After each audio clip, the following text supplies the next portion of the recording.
और इस पोस्टर के प्रस्तुत होने के तुरंत बाद परमार्थ सेवा ट्रस्ट के सभी लोगों की ओर से 108 लोग संकल्प ले रहे हैं कि हम अपने जीवन में जब भी जरूरत पड़ेगी अंगों का दान करेंगे। ऐसे परमार्थ सेवा ट्रस्ट भरत भाई मांगमुखिया, विठल भाई आदि सभी का धन्यवाद करें। बहुत बहुत धन्यवाद। देवियों और सज्जनों, राष्ट्रीय स्वयं सेवक संघ 98 सालों से देश सेवा में समर्पित दुनिया का सबसे बड़ा स्वयंसेवी संगठन, जिस नाम से शायद ही कोई अपरिचित होगा। और वैसे ही राष्ट्रीय स्वयं सेवक संघ के वर्तमान सर संचालक माननीय मोहन जी भागवत को भी हम सब जानते ही हैं।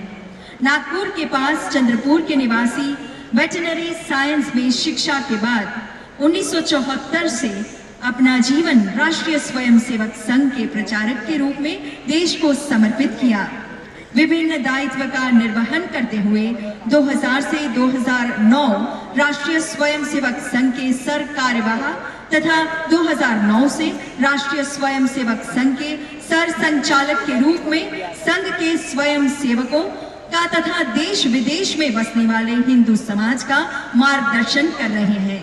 ऐसे परम सम्माननीय आदरणीय श्री मोहन जी भागवत से सादर अनुनय करते हैं, कृपया हम सबका मार्गदर्शन करें। आइए जोरदार तालियों से हम आमंत्रित करें आदरणीय श्री मोहन जी भागवत को।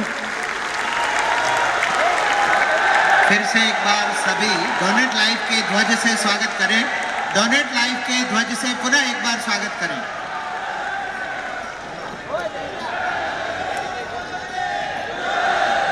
भारत माता की, भारत माता की। मंच पर उपस्थित आदरणीय सुमा भाई, आदरणीय नीलेश भाई सहित पटना और दिल्ली के दधीची देहदान समिति के कार्यकर्ताओं सहित सबको नमस्कार। सर्वप्रथम दोनों तरफ जो अंगदाता परिवार बैठे हैं, वास्तव में वो देवता स्वरूप है।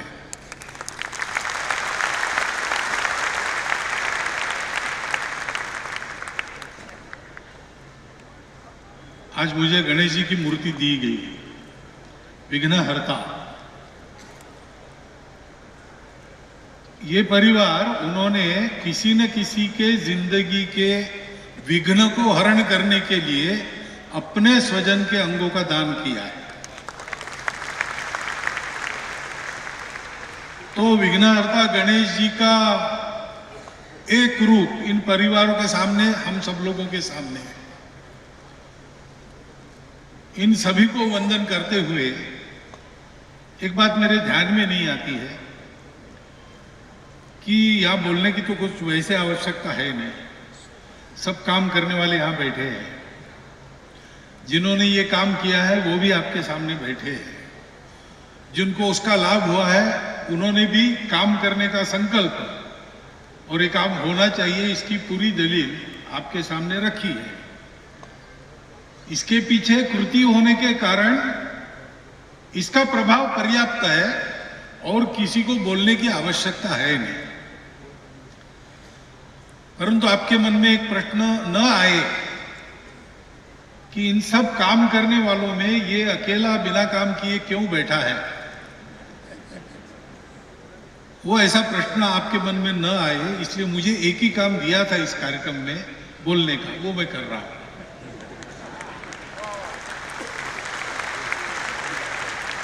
अब एक बात ध्यान में रखिए कि थोड़ा इस कार्यक्रम में हम लोग अपने जोश को जरा नियंत्रण में लाएं। ये काम होश में करने का काम है, सोच समझकर करने का काम है। दोनों की आवश्यकता रहती है, होश की और जोश की भी। स्वतंत्रता प्राप्ति के पहले हमको लड़ना था विदेशियों से, गुलामी से मुक्त होना था। वो तो ऐसे मानने वाले नहीं थे, तो जिसको जो मार्ग अच्छा लगा उस मार्ग से गुलामी के विरुद्ध संघर्ष हमारा चला। शस्त्र हाथ में लेकर क्रांतिकारों ने किया, चरखा हाथ में लेकर गांधी जी के नेतृत्व में समाज के करोड़ों लोगों ने किया। किसी ने समाज के सुधार के द्वारा उसको किया, लेकिन हर व्यक्ति उस समय स्वतंत्रता के लिए मैं क्या कर सकता हूं ये सोच के काम करता था, और काम लड़ने का था। इसलिए उस समय नारे लगे, वो नारे प्रसिद्ध हो गए। वंदे मातरम तो मंत्र स्वरूप बन गया, वो आज भी हमें प्रेरणा देता है। स्वतंत्रता के बाद अब दूसरा कोई है नहीं, हम ही हमारे लिए जिम्मेवार हैं। हम स्वतंत्र हैं, हम अपने मन से अपने देश को चलाते हैं। तो होश में जब सोचते हैं अब हमारे देश के भक्ति का स्वरूप क्या होगा, तो भगिनी निवेदिता का एक वाक्य याद आता है कि देशभक्ति की अभिव्यक्ति स्वतंत्र देश में नागरिक जीवन के रूप में प्रकट होती है। लड़ाई तो बंद हो गई, अब तो बनाना है, संवारना है। लेकिन किसको संवारना है? तो हमारा देश है, हम सबको संवारना है। स्वतंत्रता के बाद देश के सरकार पर अपनी जिम्मेवारी सौंप के हम शांत बैठे, ये तो उसे होगा भी नहीं और ये उचित भी नहीं, क्योंकि प्रजातंत्र है तो प्रजा देश को बनाएगी। तो देशभक्ति का स्वरूप क्या होता है? तो देश यानी क्या होता है जिसकी भक्ति करें? तो एक तो मातृभूमि है, उस मातृभूमि का एक एक कण हमारे लिए पवित्र है, उसको स्वतंत्र रखना, फलता फूलता रखना। इस देश का जल, जंगल, जानवर, ऐसा कहते हैं सामान्य भाषा में, बड़े लोगों की भाषा में, इस देश की बायोडायवर्सिटी, इस देश की प्राकृतिक संपदा, इसका संरक्षण, संवर्धन, ये दूसरा आयाम है। लेकिन सबसे महत्व का आयाम जिससे देश के स्वरूप का राष्ट्र में रूपांतरण होता है, वो है देश का जन, यानी हम सब लोग। ये जन ठीक चले, जन वैसे डिक्शनरी में देखा जाए तो जन यानी लोग हैं। तो कहीं भी भीड़ दिखी तो आप उसको जन कह सकते हैं क्या? नहीं, ये जन शब्द शास्त्रीय शब्द है। पीपल कौन है? कोई भी नहीं, लोग नहीं। तो जो आपस में जुड़े हैं, मातृभूमि के पुत्र के नाते आपस में जिनका भाईचारा है। भारत के हम सब लोग एक हृदय हो जाए, भारत जननी एक हृदय हो, ऐसा एक गीत है। ये देशभक्ति है। और अगर हम एक हृदय है तो किसी हृदय की पीड़ा हमारे हृदय में भी, हमारे हृदय वीणा के तारों को झंकृत करेगी। तो स्वतंत्र देश में हमारे देशभक्ति का स्वरूप क्या है? नागरिक जीवन के नियम अनुशासन होते हैं, उनको पालन करना, ये एक बात है। किसी भी हालत में उनका उल्लंघन नहीं करना, हाथ में कानून लेना नहीं। ग्रीवंस हो, दुख हो, पीड़ा हो, तो भी प्रजातांत्रिक रास्ते हैं उसको व्यक्त करने के, उसको छोड़ के जाना नहीं। लेकिन दूसरा है कि सब नागरिक, सब जन अपने देश में, वो मेरा अपना है, इसलिए उसके सुख दुख में हमारी सहयोगिता, सहभागिता हो। और इसलिए अंगदान ये देशभक्ति का काम है, देशभक्ति का ही स्वरूप है। जिन लोगों का जीवन खराब होने वाला है क्योंकि उनका एक अंग बेकाम हो गया, मेरे पास है और अब मैंने उसका उपयोग कर लिया, अब मैं जिंदा नहीं हूं, नहीं रहने वाला हूं, तो मैं उसका दान क्यों ना करूं? बहुत कुछ हम इसमें बड़ा कुछ कर रहे, ऐसा नहीं, हमारा उपयोग करके हो गया, बताया ना, केवल मृत्योपरांत अंगदान इसी का काम है। तो मृत्यु के उपरांत भी शरीर अगर किसी के उपयोग में आ सकता है तो करना ही चाहिए। मनुष्य शरीर का उपयोग क्या है? मनुष्य शरीर का उपयोग सबके लिए जीना यही है, सबके लिए जीना और सबके लिए मरना, यही तो मनुष्य जीवन है। इस देश के लिए जीना, इस देश के लिए मरना। तो मरने के उपरांत भी जो जीवन बाकी है अपने शरीर में, ब्रेन डेड होने के बाद आदमी मर गया ऐसा मानते हैं, लेकिन एक साथ नहीं मर गया शरीर, कुछ अंग बाद में कुछ समय तक जीवित रहते हैं। ऐसे अंग अगर दूसरों के जीवित व्यक्तियों के उपयोग में आए तो उपयोग के लिए को उपलब्ध करा देना हमारा कर्तव्य है, मनुष्य का धर्म है। कभी कभी लोगों के मन में आता है कि दहन कार्य होने के सिवा और गति नहीं मिलेगी, लेकिन ऐसा नहीं है।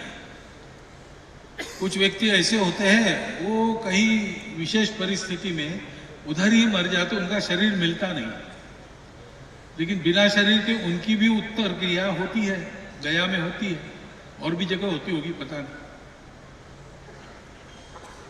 शरीर का दहन करना, शरीर को दफन करना, ये इसलिए है कि शरीर को छोड़ने के बाद जो कुछ है उसको इस शरीर का मोह न रहे।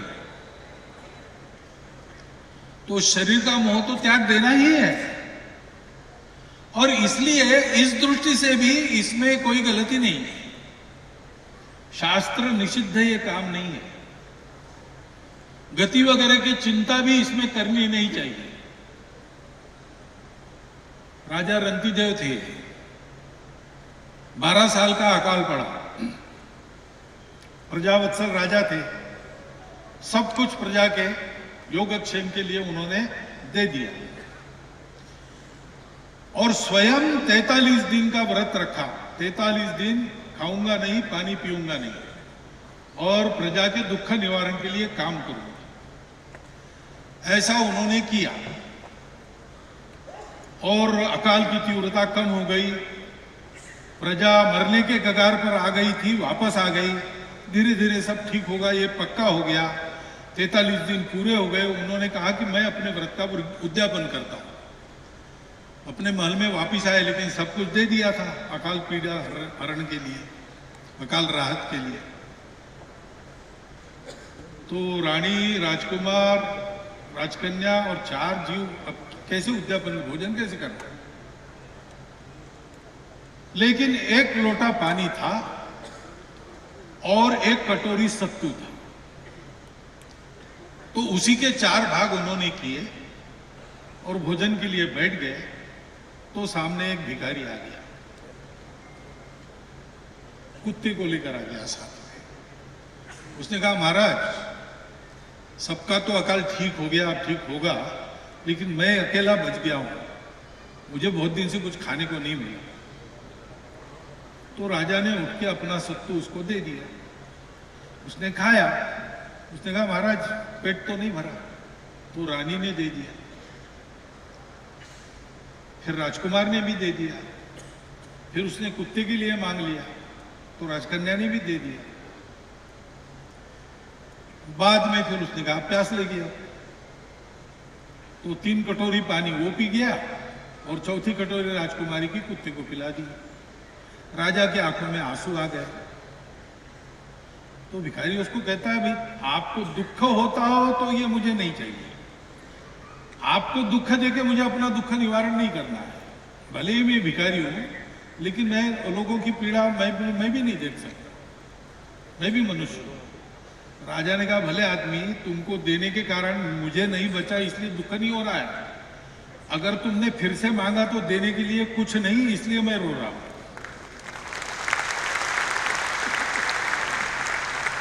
तो कहते हैं कि वो भिखारी, वो कुत्ता अंतर्धान हो गए, इंद्र प्रकट हो गया। उसने कहा कि तुम्हारी परीक्षा ले रहा था, तुमने इतना पुण्य किया है कि अब तुम चारों को मेरे साथ सदैव मुक्ति के लिए स्वर्ग चलना हो। होश होश होश होश, ये नारे देने की बात नहीं है। तो क्या हुआ, राजा रंतिदेव ने कहा मुझे मोक्ष भी नहीं चाहिए, इसलिए वो श्लोक प्रसिद्ध है, न त्वहम कामये राज्यम न स्वर्गम न अपुनर्भवन कामये दुख तप्तानाम प्राणिनाम आरती नाशनम। दुख से पीड़ित ऐसे लोगों का दुख दूर करना इतनी ही मेरी इच्छा है।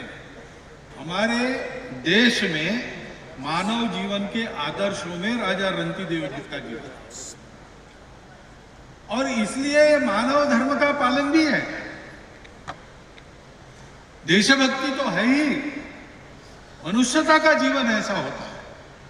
और इसलिए मैंने देवता स्वरूप कहा, ऐसे ही नहीं कहा, भाषण में अलंकार जोड़ने के लिए नहीं कहा।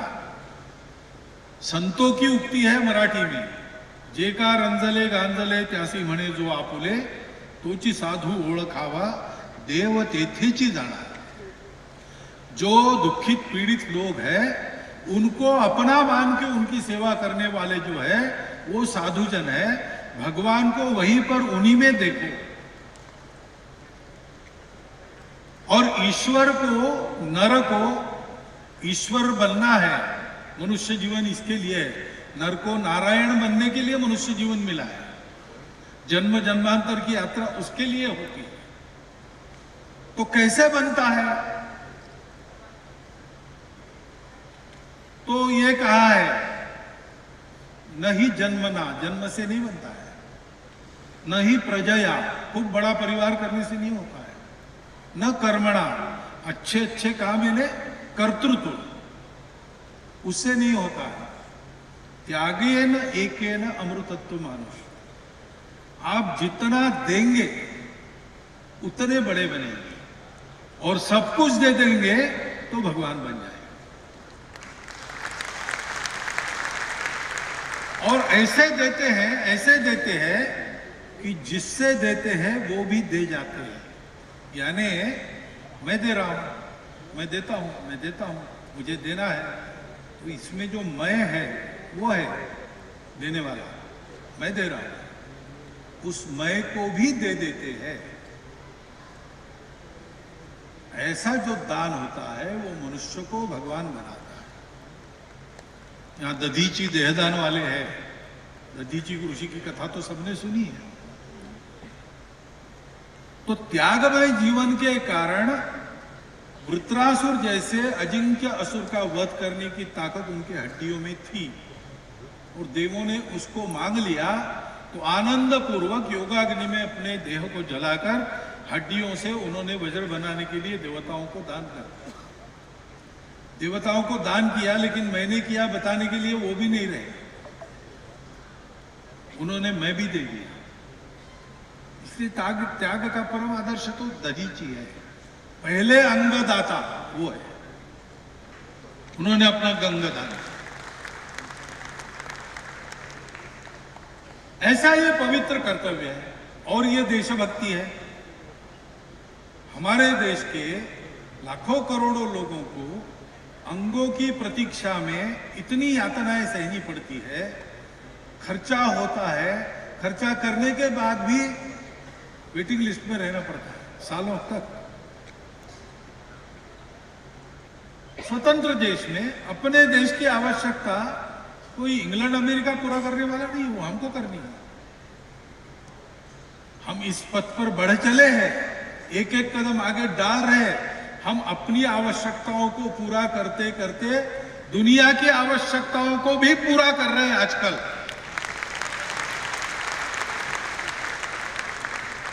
इस देश के हम वारस हैं, इस देश के हम नागरिक हैं, इस देश के अपने आप को कहते हैं, तो हमारा जीवन भी ऐसे ही होना चाहिए ना। और इसलिए अंगदान का जो संकल्प आपने लिया वो भूल नहीं जाना। अपने घर में सबको बता के रखना आज क्या संकल्प लिया। अपने हमेशा जिनके पास आप जाते हैं ऐसे डॉक्टरों को बता के रखना। और सूरत में रहने वाले आप लोग हैं तो सूरत में ये काम चलाने वाले डोनेट लाइफ में बता के रखना। एक लिस्ट ऐसी भी बनी जो आज है, लेकिन जब नहीं रहेंगे तब जो अंग उपयोगी रहेंगे वो समाज के लिए उन्होंने पहले से दे दिए, रिजर्व कर लिए। उन अंगों को अपने जीवन के अंत तक ठीक रखना ये भी दायित्व अपना बनता है, क्योंकि ये संकल्प लेने के बाद अपना शरीर केवल अपना नहीं है, इसका जितना जीवन कार्य है उतना ये चला लेगा और बाद में समाज के लिए कुछ छोड़ेगा। ऐसा उसको फिट रखना ये भी अपना काम है। एक अंगदान के पीछे इतना सारा होता है। अपना जीवन शारीरिक, बौद्धिक, मानसिक शक्तियों से युक्त जीवन बनाना ऐसे ही होता है। भगवान की पूजा जब होती है तब अनुपयोगी वस्तुओं से नहीं होती है, बहुत सुंदर रीति से तैयार किया जाता है। ताजे फूल तोड़े जाते हैं, प्रसाद बहुत अच्छी तरह बनाया जाता है और ऐसा बना बनाया उत्कृष्ट भगवान की पूजा में लगता है। तो अपने जीवन को ऐसा बनाकर समाज रूपी भगवान के चरणों में अंतिम क्षण में अर्पण करना, ये मनुष्य जीवन की तपस्या अंगदान का संकल्प बता। और इसलिए इस काम में लगना चाहिए। और सूरत के बारे में आज जो कहा गया, मैंने 2 साल 3 साल पहले मैं आया था। उस समय मैंने कहा था देख के, और देश में भी 2-4 जगह बताया कि जहां पर समाज में आपसी रिश्ते आत्मीयता के हैं, आपसी व्यवहार सद्भाव और समझदारी का है, और इसलिए उस शहर में जो जाता है वो वापस नहीं आता है, वहीं रहता है, और जाते समय जैसा था उससे बड़ा बनता है। ऐसे भारतवर्ष में 10-5 स्थान मैंने देखे, उसमें एक सूरत है। पहले हम सुनते थे सूरत से सीरत बड़ी, सूरत बिन पंख उड़ जाए। सूरत तो चली जाती लेकिन सीरत कभी न जाए। लेकिन सूरत में सूरत भी है और सीरत भी है। तो भाग्य से यह वातावरण जिनको मिला है उनको उसका पूरा उपयोग करना चाहिए, अपने जीवन को ठीक बनाने के लिए, समाज के जीवन को ठीक बनाने के लिए। जैसे आपने स्वच्छता के मामले में अपना महानगर ला लिया दूसरे नंबर पर, वैसे सभी मामलों में हम पहले नंबर पर जाएं। हमारे लिए सब अनुकूलता है, यहाँ संवेदनशील लोग हैं, यहाँ ऐसे अनेक काम चलते हैं, वहां के हम हैं नगरवासी। तो हमारा ये काम बनता है कि सारे देश के सामने इस सब कार्य के लिए एक उदाहरण स्वरूप हमारा शहर बने, और वो बनेगा क्योंकि ये नागरिकों के पहल से ये काम शुरू हुआ है, संवेदना के कारण शुरू हुआ, आशा लेकर शुरू नहीं हुआ है, पर दुख कातर होकर शुरू हुआ है। उस दुख का अनुभव जिन्होंने लिया है उन्होंने किया है। तो ऐसे जब काम शुरू होता है और समाज के इतने लोग जुड़े, अंगदाता परिवार है, इतने सारे डॉक्टर लोग काम कर रहे हैं मन से, अनेक प्रकार की बातें करनी पड़ती। प्रशासन भी कितने बातों में जुड़ गया है, जल्दी से जल्दी अब एक जगह से दूसरी जगह पहुंचाया जाए। ग्रीन कॉरिडोर, सबसे अधिक ग्रीन कॉरिडोर यहाँ बनी, वायु मार्ग से, स्थल मार्ग से। तो ये सारा जनता, शासन, प्रशासन सबका मिलकर सहयोग खड़ा होता है, तब काम होता है। हमने कोरोना में ये अनुभव किया है। कोरोना में जैसे सारा देश उठकर खड़ा हुआ एक, और सबने कुछ ना कुछ किया, जितना जिसको बनता था सबने किया। तो दुनिया में कोरोना से सबसे अच्छा लड़ने वाला और विजयी होने वाला भारत देश है। ऐसा भारत सब मामलों में बनाने के लिए अग्रवर्ती कौन रहेंगे, उसमें सूरत का नाम आना चाहिए। ऐसी यहां स्थिति है, ऐसी आपकी शक्ति है। उस शक्ति को उपयोग में लाने का एक अनुरोध करता हूं। मुझे विश्वास है कि आप ऐसा करेंगे, क्योंकि करने के लिए जो कुछ आवश्यक है वो आपके पास है, ये आपने दिखा दिया। इसको आगे बढ़ाइए। इसको आगे बढ़ाते समय जहां जहां आपको सहयोग लगेगा, वहां वहां हमारी जितनी ताकत है उतनी ताकत के साथ हम आपके साथ खड़े, हम भी करने लगेंगे। यहां भी ये हो रहा है, अन्यत्र भी ये होगा। बहुत जगह स्वयंसेवकों ने ये काम पहले शुरू कर दिया है। हम सब लोग ऐसा काम करने वाले एक व्यूह बनाकर चले, बैनर की लड़ाई ना करें, झगड़ा ना करें। अच्छा काम है, जो जो करेंगे उन सबको हाथ लगाना, जो जो करेंगे उन सबका हाथ थामना, और सबने मिलकर देश को आगे बढ़ाना। ये काम करने की प्रेरणा इस अंगदान कार्यक्रम से हमको मिलेगी, मिल रही है। उसको ठीक से ग्रहण कीजिए और सोच समझकर इस कार्य में आगे का कदम बढ़ाइए। इतनी एक बात कहता हूं, और बिना कुछ काम किए बोल रहा हूं, फिर भी आप सुन रहे हैं, इसलिए आपका धन्यवाद, आपके प्रति कृतज्ञता व्यक्त करता हुआ और ऑर्गन डोनेट उनका आभार व्यक्त करते हुए मेरे 4 शब्द समाप्त करता हूं। धन्यवाद। आपके जागरूक करने वाले संबोधन, आपकी